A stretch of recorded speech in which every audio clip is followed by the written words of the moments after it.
I was going to show how to build that scene at the beginning, but this is going to be more of an introduction due to the video being kind of long. So stick around until the end so you can learn the basics of 3D, and then I'll get into, in part 2, how I built that scene.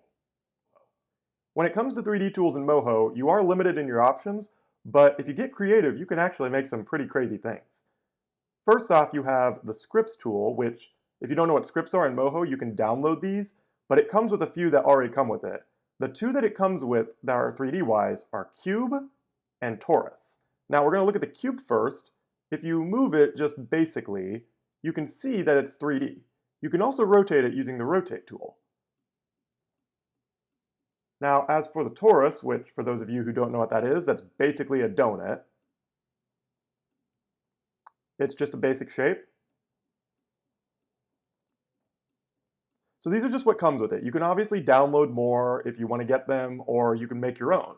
Now, how you would make your own comes down to, you just start with a simple vector layer. You can go over, the easiest way is to go over to the Create Shapes tool, but you can do this with practically anything. Just know if you animate an object or group too many together or put a bone layer on it, this doesn't necessarily work. And if you're going to try and do it at that point, I would recommend just getting a 3D software.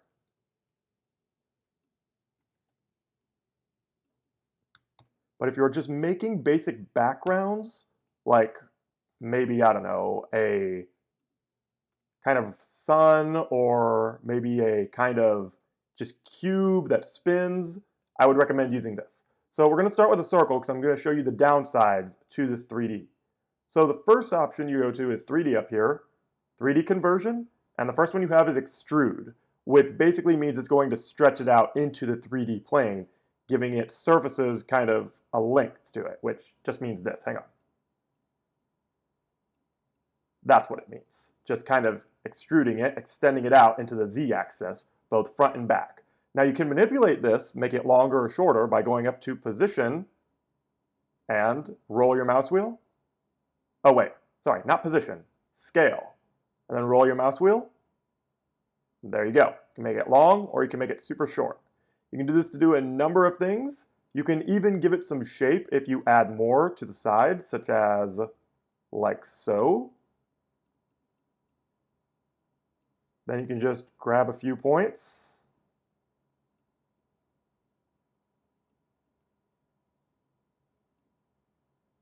Bring them inward. And they don't have to all be together like, hang on, let me turn off this tool. They don't all have to be together like that. You can make these as crazy as you want to. And this will still bend, this will still manipulate, just the same.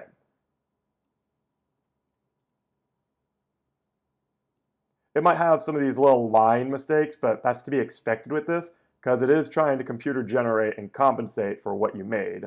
So yeah, just know that when you're using it. Again, if you get creative with it, you can make some pretty interesting looking shapes, but at the same time, you do have to give it some forgiveness when it comes to these lines, especially on smaller shapes, like, or even big shapes it looks like, because right here, got some of that little rigid edge. But yeah, if you're just building this for basic background use, where it's not like right in your face, you probably could get away with a lot and make a lot of good looking things, just like you saw in the intro. The intro was very basic. That didn't take me very long to make it all. Now, onto other shapes. Well, actually, let's show the other modes real quick before I move on to another shape. The lathe tool is basically rounding the shape. Like this, if this was a perfect circle, it would be spherical. So let's see what it turns this into, because I've actually never tried this. That is interesting, to say the least. Let's shrink it down to a normal Z-axis size and see what we got.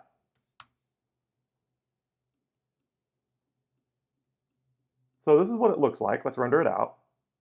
As you can see, it's got some lighting glitches. Now, to show you that's not just because I messed with the shape, I'm going to make a completely new circle and show you that this is just how circles look in this. Because no matter what filter you use on it, and it does come with other filters, it will look like that. It's just a weird lighting glitch that happens in Moho. I don't know why. I don't know if it'll get fixed in a future update. It's just something that happens. So you can see it's just got these weird lines that go along it. So I was talking about filters. Let's show you what those are. You have 4 filters to choose from when you start. If you use, well, I guess you have 4, sorry. You have extrude side colors, but I don't exactly know what activates that, so I'm not going to touch it. So you got none, which will just look like this. No light coming on it, nothing. You can't even tell that's a sphere, really. So, but if we rotate it, you'll be able to. As you can see, it is a sphere. But if you use one of the other filters, such as Tune, oh wait, we were on Tune originally. Smooth, how about? Comes out looking a little bit like this, which if we turn it on render, you can see it's just a little more extreme version of what we had originally with Tune. Then you have Hatched, which adds these weird lines to it. I'm not going to pretend like I know what these are, but this one, for some reason, just extends the lines from the edge into the circle, adding some. Now let's show you what a cube does with these 3D tools.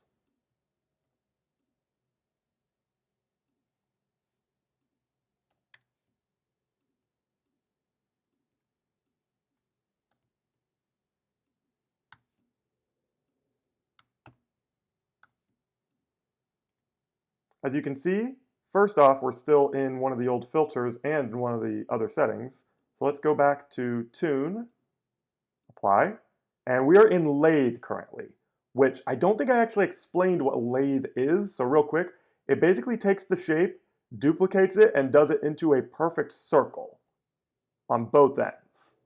So this, as you can see, looks very funky.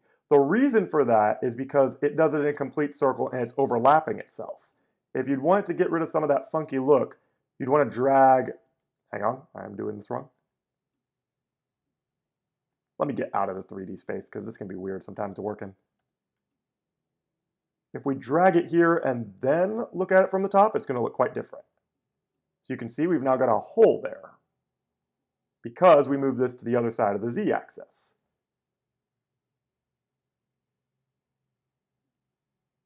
Yeah, as you can see, it's kind of hard to work with these shapes.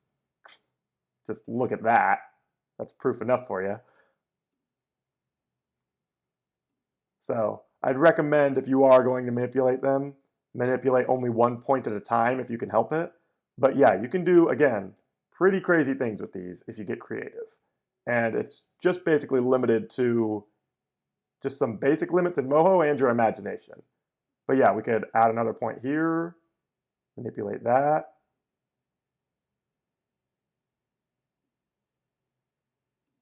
Bring it back down.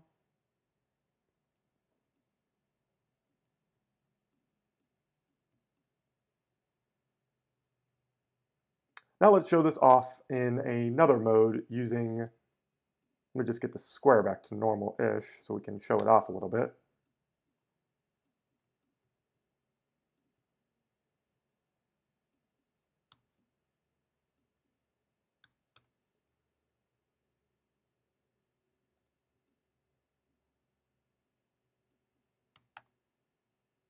Oh, that's not what I meant to do. Hang on, let me just draw a new one.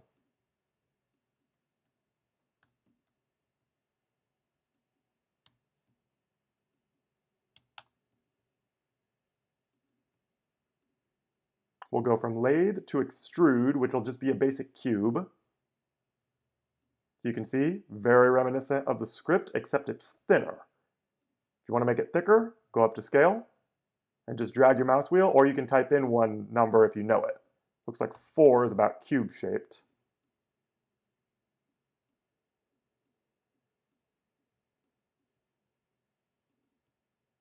Then there's the last mode, inflate, which I did not explain what inflate was. Inflate is kind of like basically how it sounds. It's kind of like a balloon now.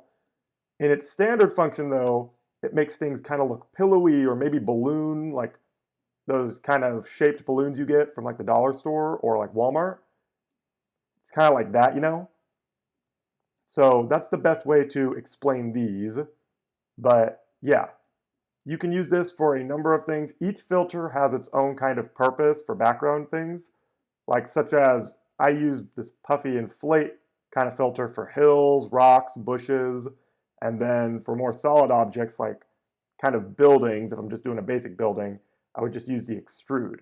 And then when it comes to the lathe, that's what I actually use for the pipe. So let's get into this and show you how I did that. Programs, you have to export them as .obj files, which I'll show you how to do that in Blender at least, so you can do it in other programs too, because it'd be about the same concept. There are some downsides to that, but I'll get into that when I get back to Moho. So what we're going to do is I'm going to export, let's do a different object, one more iconic to Blender. Let's use the monkey head like I did in the tutorial. So let's just get rid of the cube, add, there's our monkey head. So as you can see, it's 3D. Now to show you that color can translate over, I'm going to color it. So 1 second. Let's just make it blue. There we go. Render it out real quick to make sure. Yeah, it's blue. All right. Go to File, go to Export, come down to Wavefront or .obj right here. Then we're just gonna go to Desktop. Just export it into images, I guess. Export. Give it a minute. And now let's head back over to Moho and see what it looks like. Import that into Moho. What you're going to do is you're going to go up to Moho. You're going to go down to Import, Import OBJ 3D model. Go to Images where we saved it. We didn't title it as anything, but as you can see, you can't see anything in there. Normally you'd be able to see something, but sometimes the picture doesn't render quite right. You'll get 2 files, by the way. You'll get this .mtl. You do need both of these. You don't need to import both of them. It'll just make both of them. So just make sure you keep both and keep them together so you know where they are. And there we go. Let's rotate it to show it's 3D.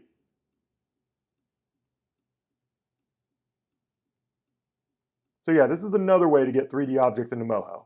Now, if you're thinking you can rig these and turn them into characters, again, I do not advise that for Moho, just because it's such a limited software for at least 3D. 2D is really good, but when it comes to anything in 3D, it's mostly for background use.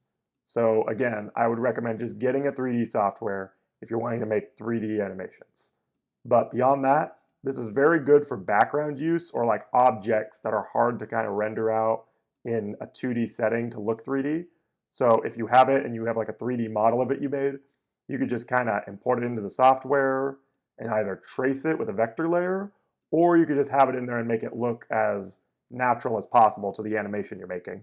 So yeah, hopefully this helps you understand how to get other 3D objects into Moho.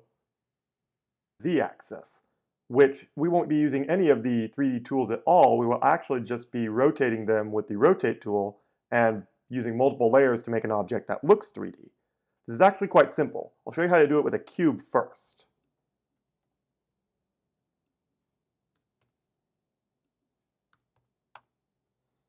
So what you're going to do is you're going to take the cube, color it, and make sure you add outline because it'll make it easier for you.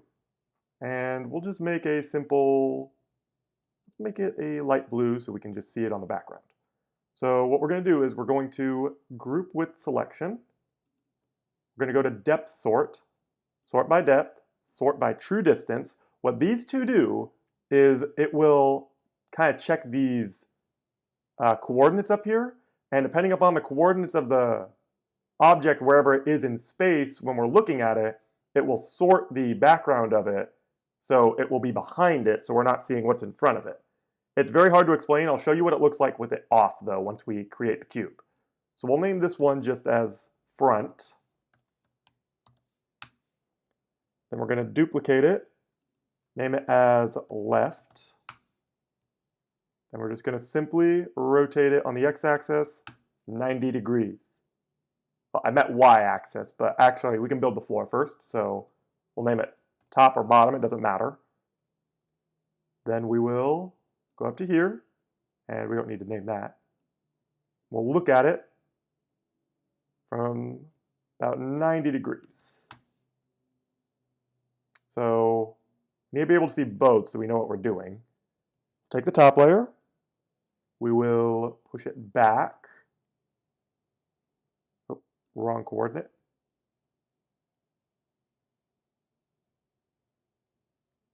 Okay, and let's get a new angle on it so we can see what we're looking at.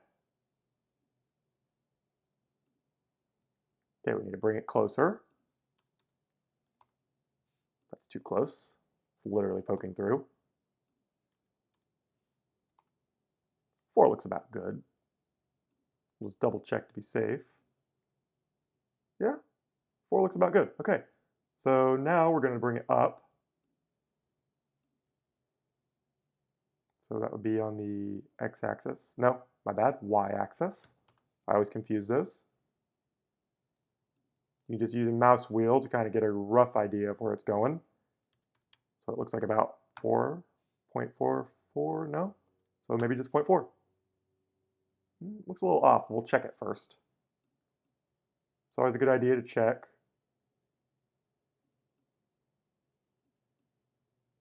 I don't know.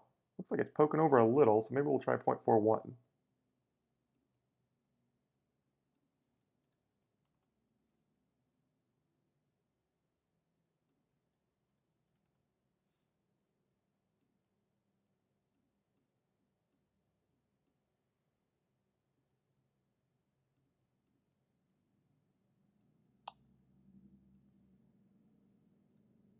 Point 2 and 2. There we go. All right, now here comes the easy part.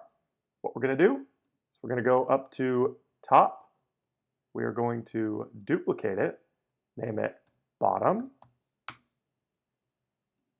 Then we're just going to change these values to negative. And there is our bottom. We can do the same for the front. Make it, well, first we got to duplicate it before we rename it. Name that back. Then just go to the Z position. Scroll back until we find a distance that looks about right.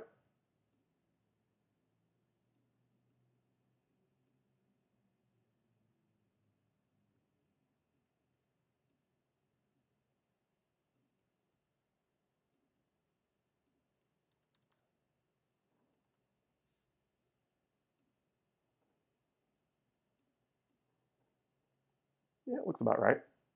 Oh, it will also always be turning on this axis right here where this arrow is. So this is technically the turn axis of it. That's why when we made the 3D options in the intro, this was always in the center of the shape, so that was the axis. But for this, I'm just kind of showing you how to build 3D without using any 3D tools. Now, one thing before we do anything else, you always want to save, because every time you make one of these, it's going to crash at least once or twice. So we're just going to name this simple 3D tutorial. And we'll put that in this file.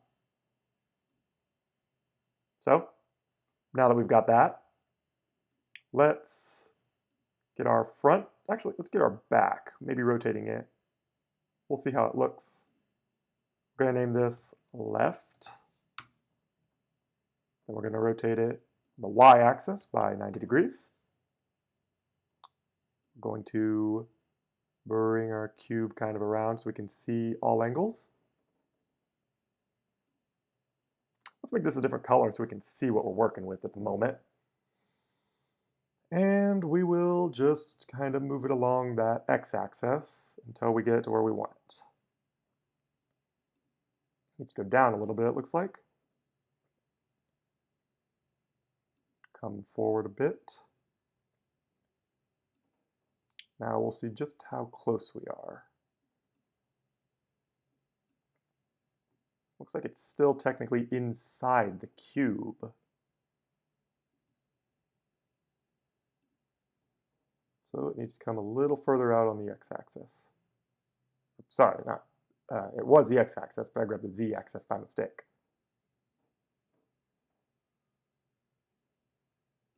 Okay, still in there or is it out?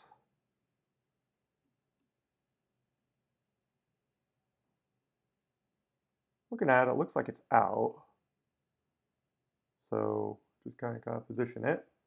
You will have to play with this for a while to get a perfect shape. Oops, that was a mistake. Bad that I messed that up. A little bad, yeah. We'll just try and eyeball it.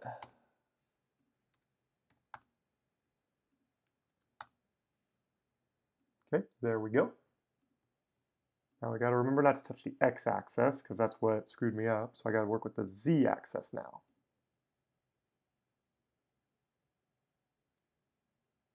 Now the y. And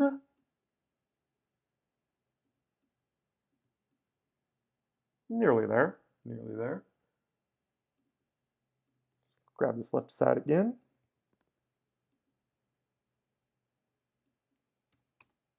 Looks like 0 is the perfect number for this one. How about this one?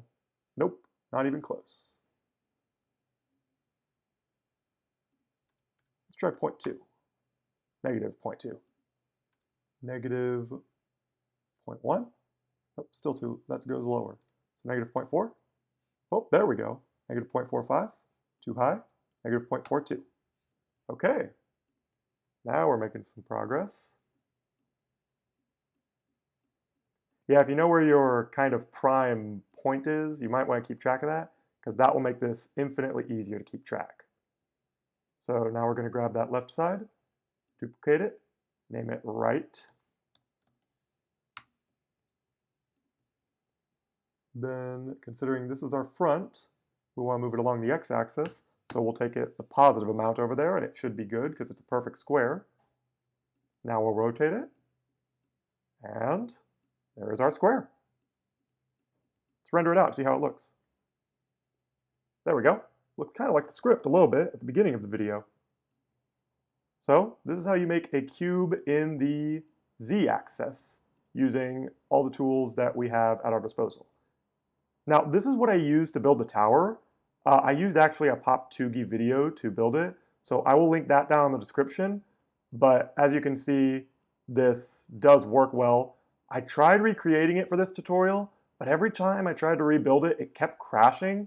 I don't understand why I didn't do that the first time I built it. So I will keep trying to build it, and if I can get it to work, I will have it in this video.